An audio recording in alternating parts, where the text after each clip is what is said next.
Hi, this is Chris Tiller with Russ Lyon Sotheby's Realty. Just wanted to make a quick video to kind of go over the listing appointment process. More than likely, we've already kind of scheduled something out. So this is just an introductory on what you can expect in that appointment. I just wanted to give you kind of familiarization about how it's going to go.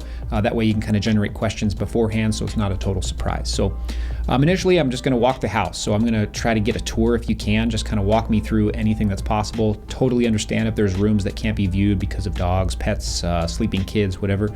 But the best view I can get, the better. Some do's and don'ts about that tour is do not expect to have to clean the house or pick up or do anything outside of that. I've been doing this a very long time, so I can see through anything imperfections that there might be. So don't kill yourself trying to get ready for the listing appointment tour. Just kind of walk me through if there are things you're going to do. Just let me know what to expect in that process. So I would, if you can, try to, like I said, at least have all the doors and rooms available that I can see so I can get an idea of floor plan, flow, all of that would be great. After that, also I'm going to be taking some pictures as we go around with my cell phone. It's not for marketing purposes. I'm not going to share it with anyone. It's just so that when I go back to my computer and start running some comps and some analysis of the house, I can refresh my memory about different things. For instance, like walk-in closets in different bedrooms, ensuite bathrooms, things like that. So I don't have to make a ton of phone calls reconfirming basic facts that we've seen already. So after that, we're going to sit down, preferably at the kitchen table, but wherever's comfortable for you. And we're going to go over kind of baseline information.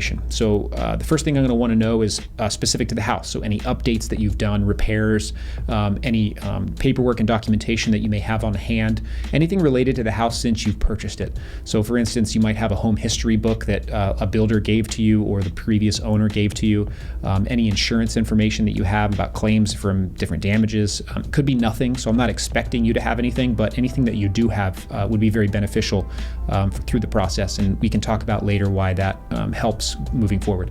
Then it's going to be personal to you. So I'm going to want to talk about the timeline. Where are you going with this? What's initiating the move? What you're thinking from a timeline process? Do we have to wait for kids to get out of school? Are you relocating for jobs? Are you just upsizing or moving across town? All of those come into play. What your needs are. So do we need to sell this to buy another house? Are you moving out of state? Is there a medical issue that requires this to be happening quickly or slowly? So what are the overall reasons for the move? This is a big one. It dictates a lot of things. When we go on the market, what type of offer we try to solicit, the type of marketing that we can do. So if we have limitations on showing, for instance, it's going to impact a lot of the things that we do from a highlighting the house perspective. So all of this information really helps us generate a plan to make it the most successful possible for you. So the next thing is, ironically enough, I'm in the business of selling real estate. However, I'm very unique in that I'm probably going to convince you to not sell your house. So don't be surprised if I try to come up with scenarios that make it possible for you to hold on to it. That's either as a second home, as a rental property, or not move at all. Selling a house is very expensive. Starting a mortgage over is very expensive. We can walk through those. That'll be a different video that I make as well. But my goal is to try to keep you holding and owning as much real estate as possible. It's one of the best wealth building tools that you can have. And so I'm going to try to make you convince me that selling the house is the best thing for you and your family. So a circumstance that comes up a lot is we need an extra bedroom, or we need an RV gate, or we need a third car garage. I'm going to walk you through how expensive that extra bedroom is going to cost when you talk about starting your 30-year mortgage over again. The cost of selling, all of that comes into play in making that decision. So don't get me wrong, I've moved houses many times, and there are justifiable reasons that make sense. So this is your house. This is an investment. It's where you're going to raise your family and spend most of your life. So it should be something that you love and enjoy. But I just want to make sure that you're comfortable and understand the implications and the financial commitment that you're making. So once we have a full picture of your situation, your personal situation, and then the house specifically, then we're going to talk about the sale process. So first we're going to go into comps. So I'm going to try to have an idea already coming in what the comps look like. So when we're talking comps, it's typically, you can think about it this way: half a mile in every direction, plus or minus 10% square feet. I try to get close to single story versus two story is a big one from a demand perspective. Does it have a pool? Does it not have a pool? So the hard part is, if I've never been in your house before, I don't know what I'm walking into. Have you spent $100,000 on interior upgrades, or have you not touched the thing in 10 years? Those are two very, very different houses and very different conversations. So it's difficult in this first conversation to come up with a value for you. So people always say, well, what can I list it for? It's like, I just walked in the house. It's a very, very intricate process for me to come up with a value and a plan based on your needs specifically. So it might not be that first appointment. Now, you may have a price in mind already, and that's fine. There's nothing wrong with you dictating the list price. I'm totally comfortable with that. My job is to educate you on the possible outcomes. So what we'll do is you'll say, for instance, I think my house is worth $400,000. I'll have a general idea if I think that's high or low, and then we'll have a conversation about it. I'll say, listen, I think you're high, and here's what it might take. It just means that you might be on the market a little longer. You might have to go with price reductions. You might have to be displaced because you're going to have a lot of showings and no offers. Is that okay with you? And then we'll go through that process to figure out if that's truly the best case scenario for you and what your outcomes are looking to be. So from a pricing strategy standpoint, that's kind of how it starts. And then we'll discuss based on your needs, again, when you want to move, why you want to move, what we need to do with the money that you're getting from the sale to determine, okay, are we going to start high, or do we need to sell this thing quickly and price low? Do we need to leave room for repairs? What are we expecting? So from that perspective, we kind of set it aside and then determine either at a later date or even there, if it's comfortable, what your price is going to be. And then we talk about the plan. So when are we going to list? When are we going to get photos? When do you want to put a sign in the yard? Is this something you've got a really far lead on and we're not doing this for a couple of months?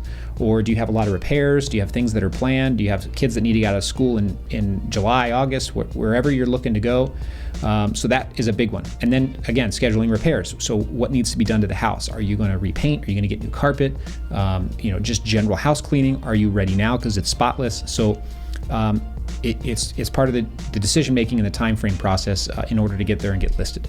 So the other one, sorry, I'm poking at my thing, is the marketing schedule. So what we'll also do is we'll start discussing what the plan is for the house. So marketing is all encompassing. So it's a big word, and we'll go over it in the listing appointment, but what's the social media plan? What's the snail mail plan? What's the open house plan? What's the print advertising, direct mail, showing plan?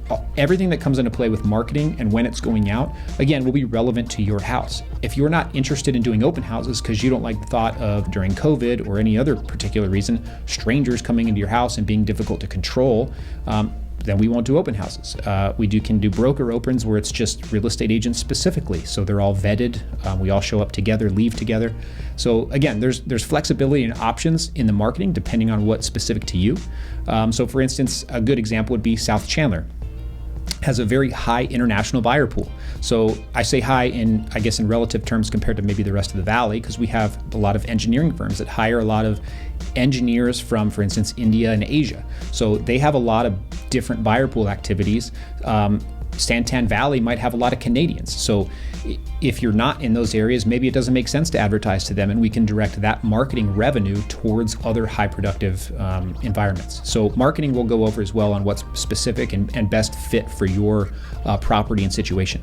Then we're going to kind of talk a little bit about the sale process, what you can expect when an offer comes in. How do we field offers? How do we vet them? What does a strong offer look like? What's specific to you?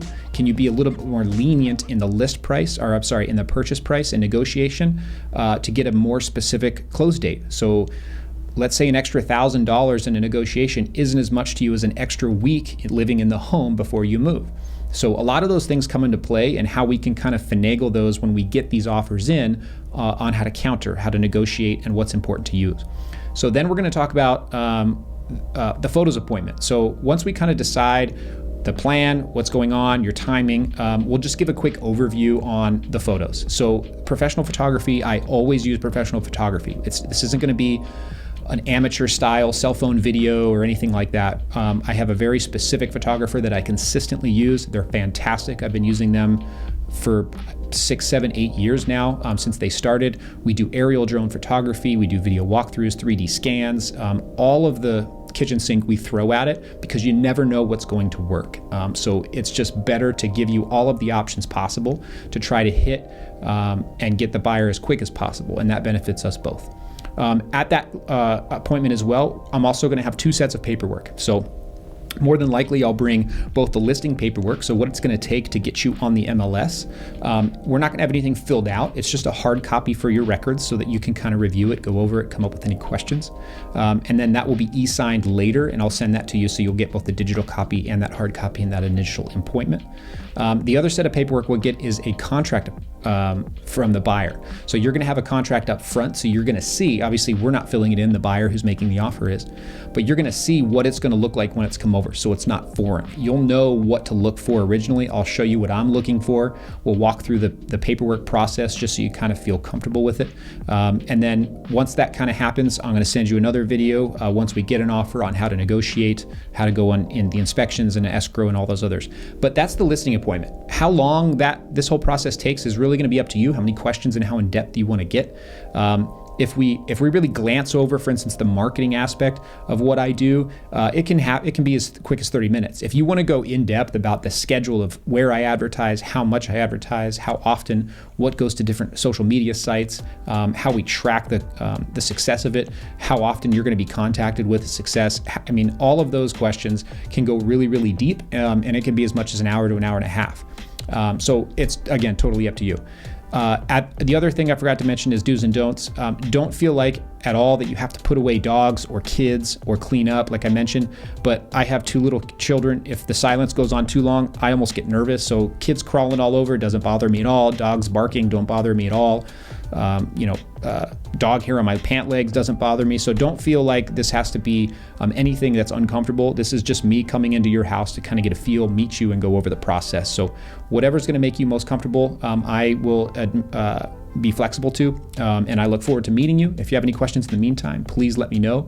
You're going to get this in email, so you'll have all my contact information, but I look forward to meeting you, and it'll be fun.